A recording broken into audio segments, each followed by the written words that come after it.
हम्म।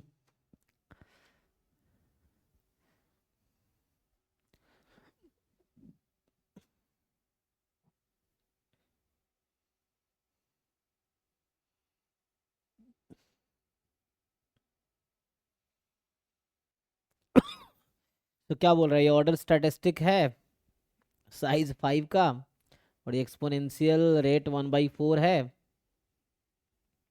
अब ये W है e⁻⁻x/4। तो W का डिस्ट्रीब्यूशन क्या होगा?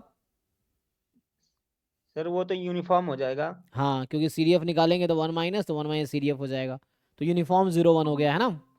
तो yes uniform yes zero sir. One अगर हो गया है, तो अब W2/W4, तो डायरेक्ट कोई थ्योरम है इसका? क्योंकि वो W2। हम्म। W2 सर है 24 को होगा β24। हम्म। और W4 हो जाएगा 42। जी। तो सर जो W4 नीचे लिखा हुआ है सर, उसको 1 माइनस W2 कर सकते हैं ना। किसको किसको? जो नीचे W4 लिखा हुआ है उसको 1 माइनस W2 कर सकते हैं ना सर। 1 - W2। हम्म। इसका थ्योरम तो क्या सर होता हो है? अगर जाएगा। एक मिनट, ये W4 बीटा फर्स्ट काइंड है ना, तो 1 - यस X सर। क्या होता है बीटा फर्स्ट काइंड में? इंटरचेंज हो जाता पैरामीटर है चेंज हो पैरा। जाता है। जी जी। पैरामीटर। हाँ, हाँ। राइट तो राइट। सर तो सर वो तो हो जाएगा सर। अब हो जाएगा ऊपर W2/1 माइनस W2। अब इसका ट्रांसफॉर्मेशन क्या है? हाँ, तो ये सर ट्रांसफॉर्मेशन करने पर β2 आता है। सेकेंड काइंड हो जाएगा ना। हाँ, यस यस। तो बीटा सर अब उसका सेकेंड मीन। काइंड हाँ। With parameter. ऊपर वाला W2 जो है 24। हाँ, तो सेकेंड काइंड, अब सेकेंड काइंड का एक्सपेक्टेशन निकाल लो। तो सर तो आंसर तो नहीं मैच कर रहा है फिर सर। तो गलत होगा, इसमें कोई दिक्कत नहीं है, किसी ने लगाया होगा उसने गलत लगा दिया होगा। क्योंकि इसमें जो होगा सेकंड काइंड का, जो क्या फॉर्मूला होता है बीटा सेकंड काइंड का, मीन का फॉर्मूला क्या है? M/n-1। तो M/n-1, तो 2/4 - 1, तो ये तो 2/3 आ जाएगा, है ना। यस तो सर। जिसने किया उसने गलती किया होगा, है ना, क्योंकि कई बार ऐसा भी होता है कि लोग कैलकुलेशन मिस्टेक करते हैं, और नहीं तो लेंदी सर वे है। हाँ। सर एक लोगों ने ग्रुप में भेजा था, तो सर उसने लिखा था कि β2 जो होता है R2 कामा S-R ऐसे कुछ करके बताया था उन्होंने। और वो उन्होंने मेरे पास एक नोट्स भेजा था, तो उसमें ऐसा था फार्मूला, मेरे समझ में नहीं आ रहा है फिर सर। R2, एक थ्योरम ये है ना कि X अगर बीटा फर्स्ट काइंड है अल्फा बीटा, तो क्या थ्योरम होता है? X/1 - X का डिस्ट्रीब्यूशन क्या होता है? यही है ना, बीटा ये सेकेंड काइंड अल्फा बीटा। ये थ्योरम सही है, एक बार वेरीफाई कर लो आप इसको, तो हो जाएगा। हाँ। ये थ्योरम ठीक है, हमने ये यूज किया ना हाँ यहाँ पे, तो सर। हाँ। हाँ ठीक है ये सर, ये थ्योरम ठीक है ये वाली। तो लेकिन हमने जो यूज किया सर उसमें ऊपर भी है ना हम्म। एक्स। हाँ, तो वही था ना, सर इसलिए। उन्होंने भेजा था, तो क्या भेजा था, भेजो उन्होंने। उसमें। सर मैं PDF में ग्रुप में डाल रहा हूँ, एक सेकंड।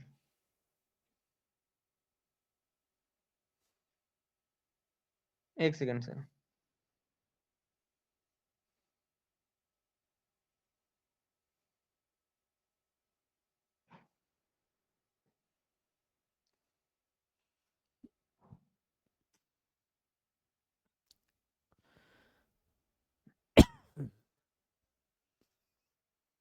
ये सर इस PDF में थोड़ा सा देखिएगा सर।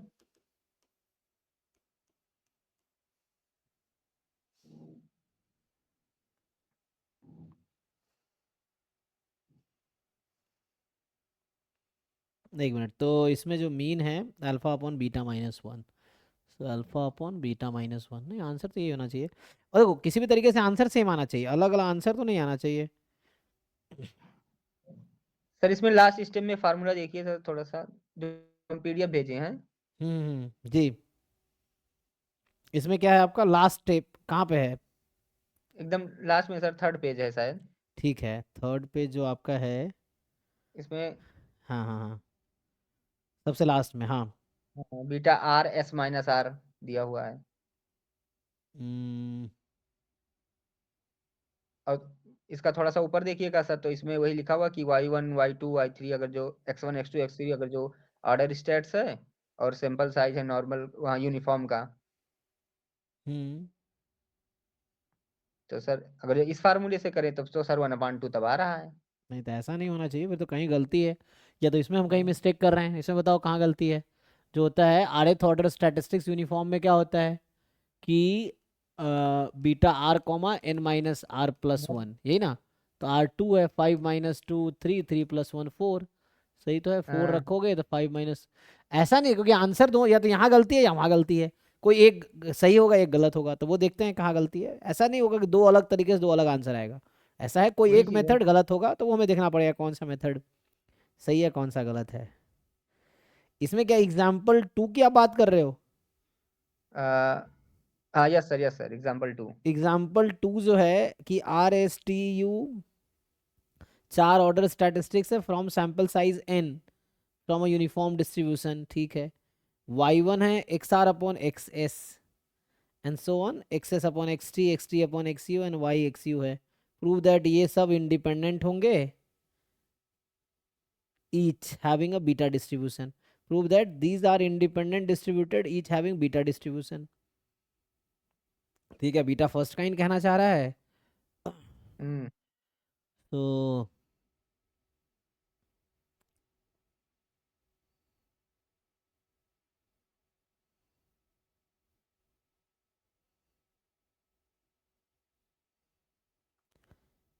इसमें प्रूफ क्या हुआ? आप ये कह रहे हैं कि लास्ट में जो प्रूफ हुआ है, क्या प्रूफ हाँ हुआ है वो इसमें? बीटा R S - R, मतलब आर, अच्छा इसको फॉलो बीटा कर। R comma S minus R, ये कह रहे हैं आप? अच्छा यहाँ पे कि one yes yes upon beta yes sir. R S minus R. तो यहाँ पे आर मतलब ये कहना चाह रहा है कि ये जो डिस्ट्रीब्यूशन आया है W2 अपॉन W4, ये जो है यस इसका ये हो डिस्ट्रीब्यूशन जाएगा आ टू रहा का है two, beta beta 2 first, beta beta first first kind kind. 2 हाँ, यहाँ दिखा है इसने R comma S minus R. Hmm sample size n है, तो n का कहाँ पे रोल जी है इसके? इसमें n का रोल कहाँ गया? n सीधा एंड में आया है। हाँ यस सर एंड में। तो अगर ये थ्योरम है तो हमारा ये क्यों नहीं आया? हमारा क्या आया है? हम लोग क्या निकाले हैं? हम लोग तो ये हमारा निकाल सर दिए, ये निकाल दिए। हाँ हमारा बीटा 2 आ रहा है sir, two beta comma second four kind, हाँ यहाँ तो बीटा हाँ सेकेंड काइंड आ गया। तो वैसा तो नहीं होना चाहिए। तो कहाँ पे मिस्टेक? सर यहाँ बीटा फर्स्ट। ट्रांसफर ट्रांसफॉर्मेशन में लगाया हूँ सर, सही है जहां तक मुझे लगता है सर, जो मैं ट्रांसफॉर्मेशन बनाया हूँ। जी, यहाँ पे W2 W4 है, आपने यहाँ 1 - W2 किया। तो यहाँ हमने थ्योरम ये यूज़ किया कि x अगर beta first kind alpha beta है ना, तो 1 - x जो होता है वो बीटा बीटा इंटरचेंज कॉमा हो अल्फा, जाता है। हाँ इंटरचेंज हो जाता है। तो ये हम्म, तो if and only if theorem हम्म, है। तो वो यूज़ हुआ कि हम्म, चूंकि W4 हम्म, ऐसा है, तो W2 1 - W2 W4 है, क्योंकि W2 प्लस हम्म, W4 1 होगा। अच्छा, रैंडम वेरिएबल यहाँ से ये आ गया कि 1 - W2 का जो डिस्ट्रीब्यूशन है, 1 मिनट 1 मिनट, 1 - W2 का जो डिस्ट्रीब्यूशन है वो कितना है? यहाँ मैंने W2 लिखा हुआ है ना, बीटा हाँ हाँ तो ये हो जाएगा, फोर ये टू ना। बीटा तो वही हो जाएगा ना, 4 2 यस सर 4 2 हो जाएगा। 1 मिनट, तो यहाँ 4 2 करना पड़ेगा ना। नहीं नहीं तो सर मेरा बीटा 4 जो दिया हुआ है 4 2 दिया हुआ है ना, तो 1 - बीटा 4, बीटा 4 को लिख सकते हैं 1 - बीटा 2। रुक जाओ, जैसे 1 जो W2 है उसको आप क्या लिख रहे हो? 1 - W4 लिख रहे हो ना। आप यहाँ पे क्वेश्चन में क्या कर रहे हो पहले ये देख लेते हैं। हम लोग क्या कर रहे हैं क्वेश्चन में? हमारा क्वेश्चन क्या है? W2 अपॉन W4 है ना, यही है। हाँ इसका यस सर तो हमने कहाँ चेंज किया है? हमने डिनोमिनेटर में चेंज किया है, 1 - W2 किया ना हाँ इसको। डिनोमिनेटर तो 1 - W2 का यस क्या सर यस, डिस्ट्रीब्यूशन है?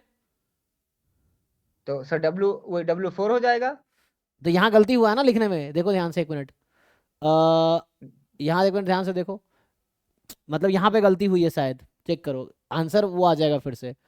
ध्यान से देखो, यहाँ W2 तुम्हारा बीटा 2 4 है, ये सही है। W4 यस बीटा सर 4 2 है।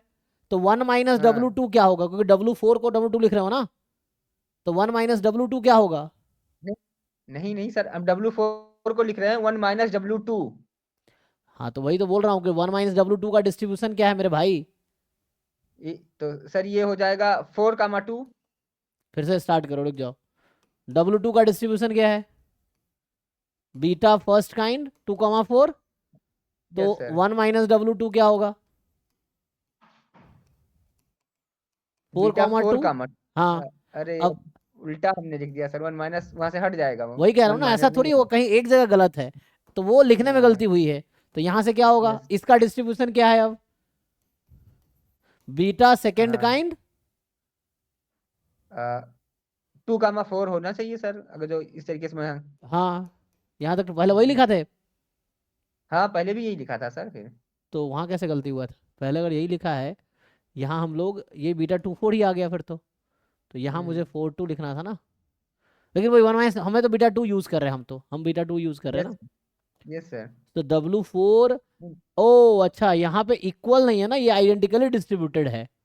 ओ इक्वल थोड़ी है, अभी तुम क्या कर रहे हो वहां पे, तो गलती कहाँ हो रही है, रिप्लेस नहीं कर सकते हम, अच्छा। मतलब they are not equal, they are identically distributed. तो यहाँ गलती हो रही है, दोनों अलग अलग चीज है, ठीक है। मतलब मैं ये समझा नहीं कह सर क्या। मतलब मैं ये कह रहा हूं कि W2/W4 को आप क्या लिख रहे हो, W2/1 - W2 ऐसा लिख रहे हो ना। ये यस ऐसा सर। नहीं है एक्चुअली, ऐसा है। अच्छा।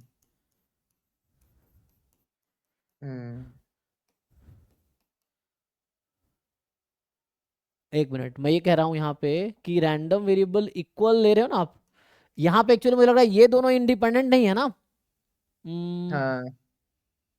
तो इक्वल तो नहीं होगा, मुझे लग रहा है हम क्या ऐसा लिख सकते हैं, W4 इक्वल है 1 - W2 के, ये लिखना गलत है। इक्वल नहीं है, रैंडम वेरिएबल इक्वल नहीं है, आइडेंटिकली डिस्ट्रीब्यूटेड है, ठीक है। सो अच्छा। W4 का डिस्ट्रीब्यूशन 1 - W2 के इक्वल आएगा, आइडेंटिकली डिस्ट्रीब्यूटेड होगा। इक्वल नहीं कर सकते, गलती कहाँ हो रही है, रिप्लेस करने में। आप यहाँ ये रिप्लेस नहीं कर सकते, अच्छा। अच्छा। वो रिप्लेस नहीं कर मतलब सकते।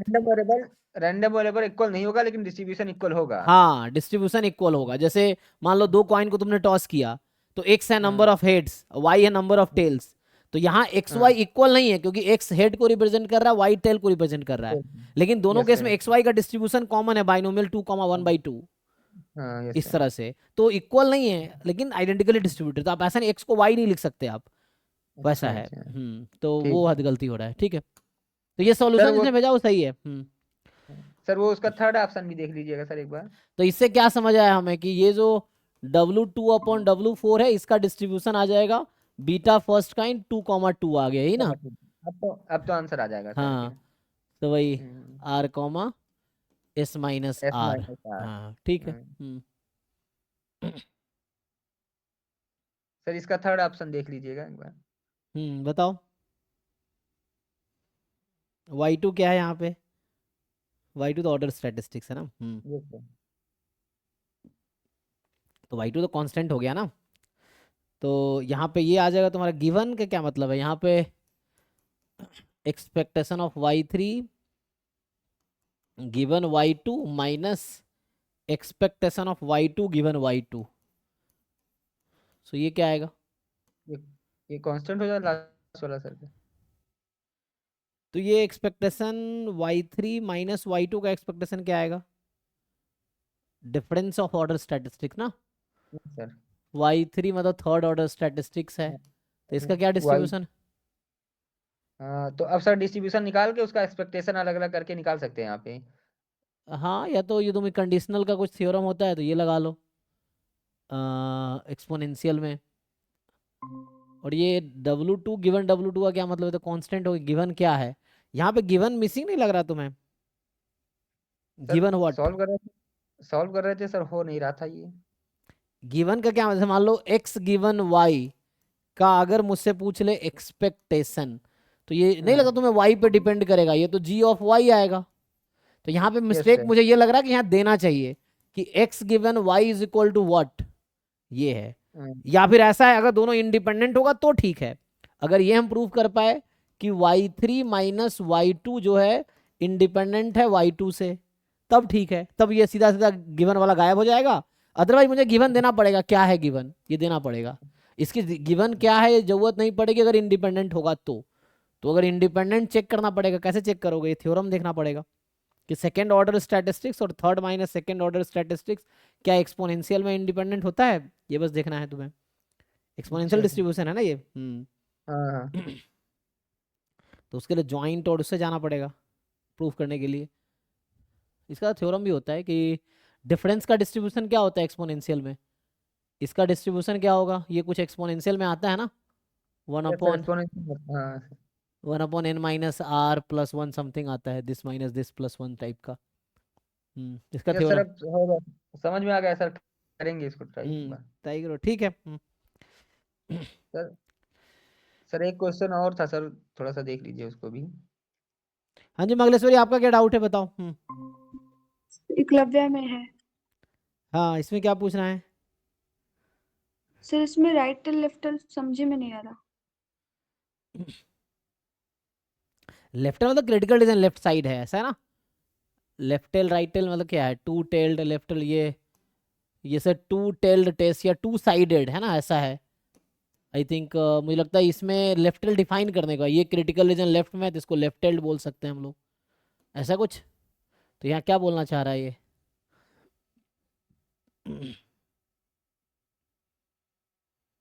मतलब क्रिटिकल रीजन लेफ्ट साइड में होगा यहाँ पे। यूएमपी की अगर बात कर रहा है तो राइट साइड में है, दोनों साइड है, टू साइडेड है, टू टेल्ड टेस्ट हो गया ये। तो उससे मुझे लगता नहीं कोई मतलब है। देखो जहां पे लेस देन है वहां लेफ्ट टेल लिखा हुआ है, जहां मोर देन है वहां राइट टेल लिखा हुआ है ना। जैसे इधर क्रिटिकल रीजन क्या होगा, इधर क्या होगा, X more than C type का या वही T more than C type का। और इधर क्या होगा, ये भी T more than C type का, इस तरह से होगा। यहाँ मॉड में होगा कुछ टी माइनस समथिंग है ना, लेस देन सी टाइप का। तो डाउट क्या बताओ अब। यस सर, ठीक से पढ़े नहीं थे शायद, हम्म हो जाएगा।